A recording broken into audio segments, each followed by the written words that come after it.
my lovely learners. This is English with Na Adana. I trust you are doing well. Good. I'm also blessed and highly favored. If today is your first time passing by, don't forget to subscribe. Don't forget to like. Don't forget to share. Don't forget to recommend. Let's get straight to our lesson. Today we are doing concision. And what are we doing under concision? Today we are doing letter writing. In the olden days, when phones are very scarce, how do we communicate with people, our loved ones, our relatives, our families who are living far from us? How do we communicate with them? We write letters, we take it to the post office, then they deliver it to them. And if you are not fortunate, they might not get your message because at times it takes days, it takes weeks, it takes months. At times they will not even receive the letters. But these days, phones are available. So whenever you want to talk to somebody, you just pick your phone, you call the person, you deliver the message to them. But we are still writing letters. If you want to talk to somebody, you want to apply for a position, you want to ask permission from your workplace, from your school, you need to write a letter. You can't pick a phone and call your director and call your boss to seek permission. It's never done anywhere. So today we are doing letter writing. How many types of letter writing do we have? Before we get to the types of letter writing, what is a letter? Excellent. A letter is any written, printed, or text material that is sent by a messenger in an envelope. When you take your letter to the post office, you write your address at the back of the envelope. Then the postman will use your address to locate the recipient. Then the letter is being delivered to the recipient. How many types of letter writing do we have?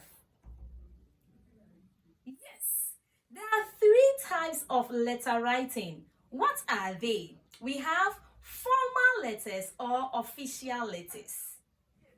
2. Semi-formal letters. 3.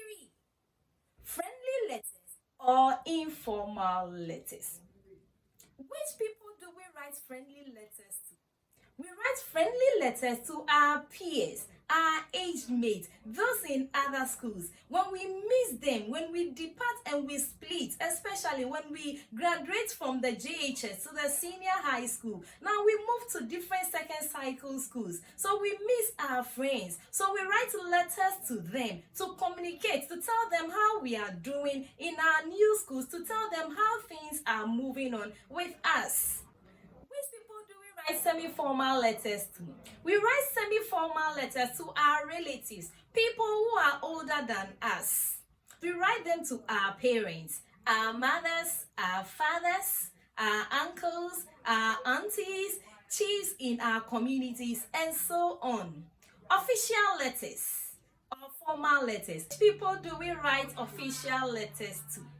We write official letters to people in authorities. We write official letters to schools, institutions, religious bodies, and so on. Why do we write official letters? We write official letters to seek employment. We write official letters to seek permission.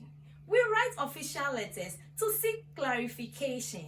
We write official letters for promotion. When you are working at a place and you want to absent yourself, you can't just absent yourself, French leave. Leaving without permission, it's never done. If you don't take care, you'll be sacked from your job. So you write an official letter to ask permission before you absent yourself. If you want to ask for employment, you don't just go to the institution, you don't just go to the workplace and speak to the manager and speak to the proprietor or proprietress. You write a letter.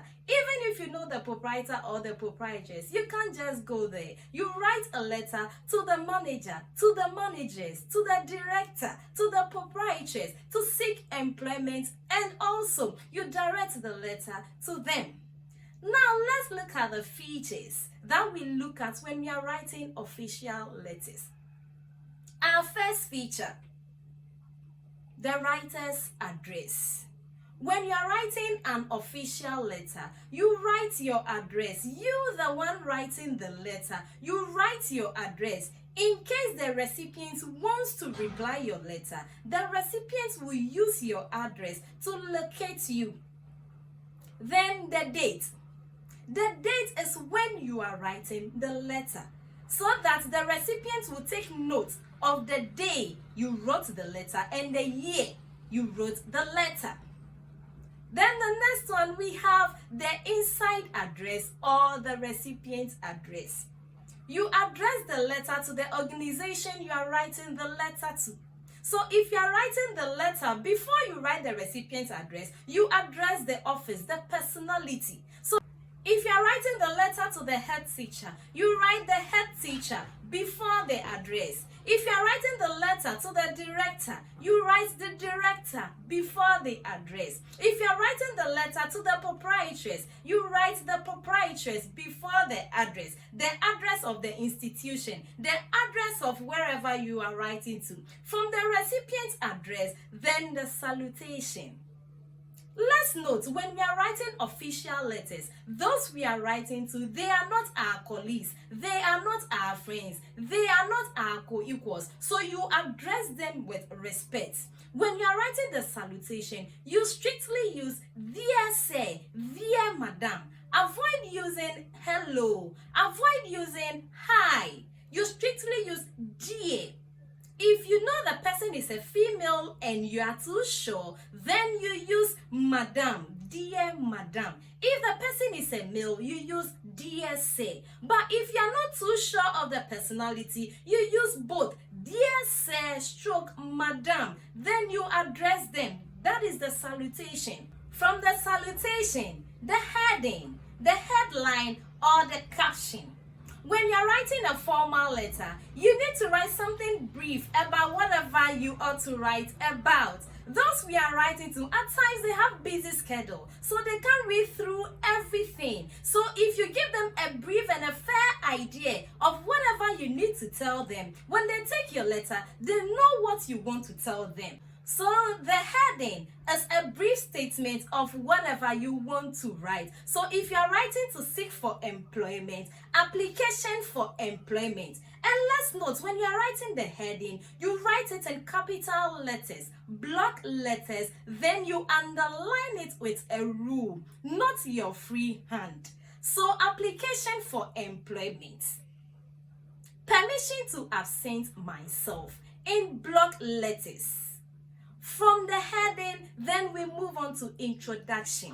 If you are writing to apply for employment, you introduce yourself. Definitely you have your resume attached to it, but you give a small introduction about yourself. So if you are an energetic young lady and if you are industrious, you state it over there. Just something simple to introduce yourself, your age, and also your education background, something little about it, because you have everything in your resume, so your employer will get to know everything in your resume. Also, from the introduction, you move on to the body. The body, you need to be succinct. You need to be brief. Whatever you want to tell your employer, whatever you want to tell the office you are writing to, you go straight to the point. They are not your friends. Let's take note. So if you want to seek employment, you go straight to the point. Your position you are applying for, you state it over there. What you can do when they employ you, your permission, why you are seeking permission to absent yourself, you state it over there, very brief. From the body, which is the main idea, what you want to tell whoever you are writing the letter to, then we move to the conclusion. The conclusion, if you are writing to seek for employment, you let them know you are anticipating their call. You are waiting for them to call you to come and show your prowess, what you can do to assist them. If you are writing to seek permission, definitely when you absent yourself, your place will be vacant and we need people to fill that place for you. So you need to show that you are very sorry for any inconvenience that might be caused because of your absence. You need to state it over there. So something simple. Then we move to the subscription or valediction. With the valediction, strictly you use yours faithfully. Avoid using yours truly, yours ever, yours sincerely. Even if you know the person, avoid using those words. You use yours faithfully. Then your signature. You append your signature, then you write your full name. Don't write only your first name. Don't write only the last name. And don't write any jargon, any alias over there. Write your full name over there. Then you are done with your letter. We can do everything in this lesson. So in our next lesson, we look at the format of what positioning the features. We've looked at how to position them, where to position them, and how to write it. We've come to the end of our interesting lesson. Don't forget to like, don't forget to subscribe, don't forget to share, and don't forget to recommend. This is Na Adoma. Till I come your way again. Bye-bye.